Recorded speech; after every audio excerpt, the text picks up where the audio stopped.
Found Duckling by EvaDragon. Chapter 28, Dan's Introduction. Summary: Clark meets Dan, and then does his usual article. "Welcome in, Mr. Clark," Alfred said as he opened the door for Clark. Clark gave the butler his thanks as he handed the man his coat. Alfred showed him to a very familiar sitting room. Bruce and Tim were there, as were the twins, but there was a new face. This face looked more like Danny, but was unmistakably Danny as well. The boy was stockier with more muscle and longer hair, and his eyes were a darker blue. Clark looked between the 4 official Waynes and 1 extra teenager, his eyebrows scrunched in confusion. "What?" Clark asked. Danny and Danny cackled, but the as-yet unnamed teenager pouted at Clark and glared at his siblings. Bruce sighed, but Tim spoke up. "Clark, that's Dante Janus, goes by Dan. Do you want the whole story or just the official story?" Clark sighed. "Give me the whole story, and then we'll parse out the official story." Danny cackled again. "So the short version is that Dan here is a future alternate version of me. Due to the Ghost Master of Time and time fuckery, he got locked into a 16-year-old. God, Danny, you're absolute shit at explanations." Tim snarked, though there was little heat in his words and his eyes were twinkling with mischief. Bruce pinched the bridge of his nose. Clark noticed that he had a little more gray hair on his head. "The truth is, Clark, there was an incident in which Danny was presented an opportunity to cheat on a test. He took that opportunity and it blew up in his face, literally. In his grief, he fled to the only other of his kind, Vladimir Masters, but that went rather badly. Danny begged Vlad to use a Fenton device to pull Phantom out of Danny. It worked a little too well. Phantom then turned on Vlad and separated Vlad from his ghost half. Phantom's ghost and Plasmius's ghost merged, creating Dan. For the next 10 years, a grief and rage-filled Dan destroyed the Earth as we know it. That sound about right?" Both Dan and Danny nodded. "There were some pockets of resistance, but not many because the GIW had information about ghosts locked down. Gotham was one such place. Amity, of course, had a ghost shield, and a few others. Gotham scared me, mainly because of Red Robin and Red Hood, and the one they called the Stabby Robin. Scary little fuckers," Dan explained. This set Danny off. Dan threw his maybe brother another glare. "Sam Tucker and I ended up in the future again thanks to time fuckery, where I met an adult Dan. We fought. Sam and Tucker removed their time medallions and were sent back to the present. Dan then placed the time medallion inside of me where it couldn't be removed, and then sent me into the realms, where he took my place back in the present to ensure that he got created. Eventually, I got out of the realms and was able to get back to the present. The 2 of us duked it out, and eventually I put Dan in soup time. But that also meant that Dan now existed outside of the time stream. I gave him to Clockwork to take care of. But now that I'm settled in with the Waynes, Clockwork has decided that Dan needed to be rehabilitated and to let Dan out of the thermos and de-aged him and sent him to me," Danny finished. Clark looked between the 3 and then realized why Bruce was pinching the bridge of his nose. "Rayo, Tim, is anyone in your family normal?" Clark realized his mistake immediately. All 3 Dannys cackled like Joker venom had been set off, and Tim looked so done with their shit. Bruce was pinching his nose again, something he looked to be doing quite often if the dents on his nose were any indication. Clark reached for a topic of conversation that would bring things back to a safe or comfortable zone. A light bulb went off over his head as he said, "So, what's the official story?" Nailed it. Official story isn't too much different than what we published originally. Dan was the firstborn of the triplets. His birth wasn't recorded because Danny came so quickly afterwards. In all of the panic of having a multiple birth, Dan was kidnapped from the hospital. So officially there were only 2 children recorded born to Janet Drake. Tanta, Egypt, is a smaller city, so their facilities weren't likely up to date. And even if they were, Janet would have paid them off at any rate. Dan spent the next 16 years bouncing from foster home to group home to juvie. He finally ran away from his latest placement and ended up in Gotham. He spent some time on the streets and ended up running for one of the gangs. While in the gang, he came across your old article about Danny and Danny, and then had the not-so-smart idea to try and kidnap and trap Danny in a warehouse. They fought each other, but realized they looked too much alike. Danny was able to chalk Dan down 1 DNA test later, and now we have triplets. Tim completed the narrative with a flourish. Clark couldn't help but repeat the nose-pinching gesture. Now he knows where Bruce got it from and why there's more gray hairs in his head. Okay, I think I can make this work. How soon do you want the article printed? Tim and Bruce exchanged looks for a moment before Bruce spoke up. Make it 3 days. Danny says he needs some time with Dan to get him acclimated to being 16. Plus, I have to take Dan to the realms for a few spars. Let him get his angst and rage out of his system. And then take him to Frostbite for new armor if he's going to be working with the bats, Danny explained. Dan continued to glare.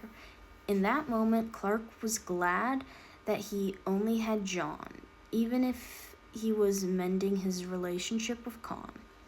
Okay, I'll get it printed. It was nice meeting you, Dan.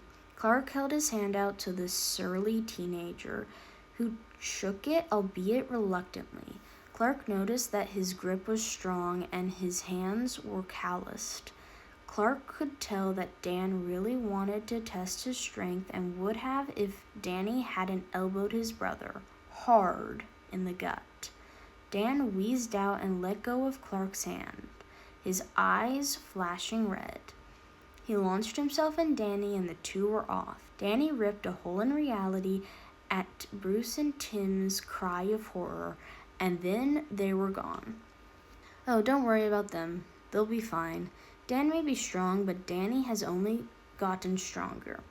They went to the realms, so they didn't destroy anything here. They'll be back when Dan's got all that pent-up aggression worked out of his system. Danny explained, completely unbothered. Bruce looked like he was about to argue, but Danny held up her hand. Look, I get it. Dan and Danny were both Ghost King, but Danny is the one true king. He's the only one that was chosen by the realms, and since they're in the realms won't let anything happen to him. Bruce and Tim didn't look much more reassured, but Danny remained calm and relaxed. Remember, I'm part Danny and Vlad too. Danny will be fine, she said as she hopped up and waltzed out of the room. Bruce and Tim gaped after her. Alfred walked Clark to the front door after securing a promise to have the article written in the time frame that they'd agreed upon. Clark gave an exceptionally strong hug to both John and Con when he walked into his house that evening. He couldn't even imagine the kind of chaos that Danny and his sibling would bring to the Wayne household. Clark shook his head. He had an article to write. When Tims Become Triplets by Clark Kent. In a surprising turn of events, I was once again invited to Wayne Manor to announce to the world yet another Wayne adoption by world-renowned philanthropist Bruce Wayne. Imagine my surprise when I walked into Wayne Manor and was greeted by the twins that I had previously interviewed and saw a teenager that looked so much like Daniel and Danielle, yet I realized that I hadn't met this teen. He was promptly introduced as Dante Janice Drake Wayne, an undiscovered triplet to the previously announced Drake Wayne twins.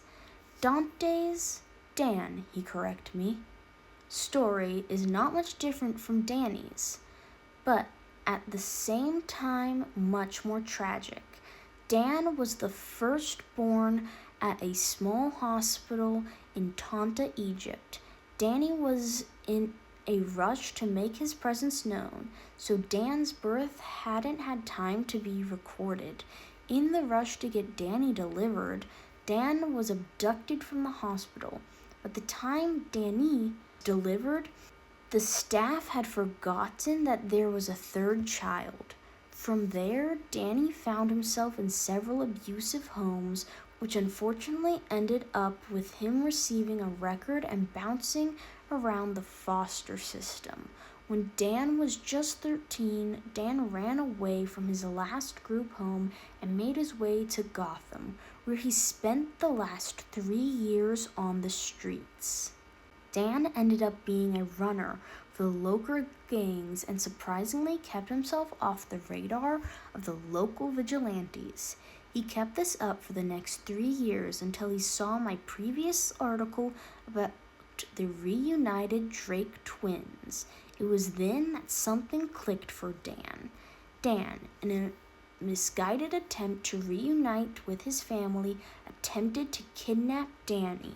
When Danny saw Dan, the two teenagers brawled before Danny was able to subdue his brother. They talked to each other and Dan agreed to a DNA test. It came as no shock when the DNA test revealed that they were brothers. Dan told Danny about his early days and what he could remember. Fortunately, his kidnappers kept his birthday, and that's how it was discovered that Dan was the eldest of the triplets. Danny and Danny beamed at me the entire time during the interview, while Dan seemed a little dour. Both Tim and Bruce seemed a little shell-shocked to have gained yet another hidden sibling in such a short time. The rest of the Wayne brood, especially Damien, had taken the appearance of Dan with aplomb. Damien was heard demanding a spar with Dan, which elicited a laugh from the older boy. As the triplets rushed out of the room, laughter rang through the once empty halls of Wayne Manor. Alfred, ever the true patriarch and long-standing butler and grandfatherly figure of the family, was seen in the shadows looking on in fond exasperation. Bruce was giving a tired dad TM at the antics of his children. A distant shout was heard, and then Tim rushed to join in the fun.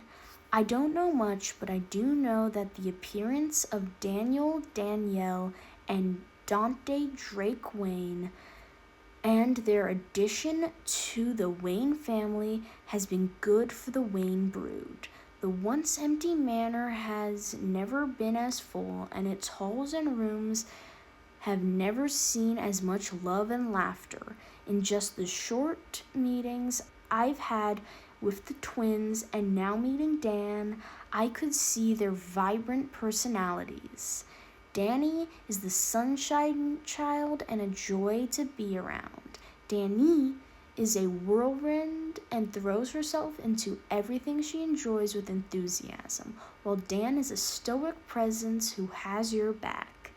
Each of the triplets has their own unique personality, but they also revolve around each other like a miniature planetary system. It was nice to be invited to be part of their introduction. Not all family reunions turn out as nice, and not all siblings like each other, but for once, the Drake Waynes and the Waynes have been blessed. Notes. Clark, really, Bruce? Another one? Danny, oh no, he's an evil version of me. Tim, God, you're shit at explaining things. Danny, so I've been told. Tim, finally it's my turn to traumatize someone else about your shit.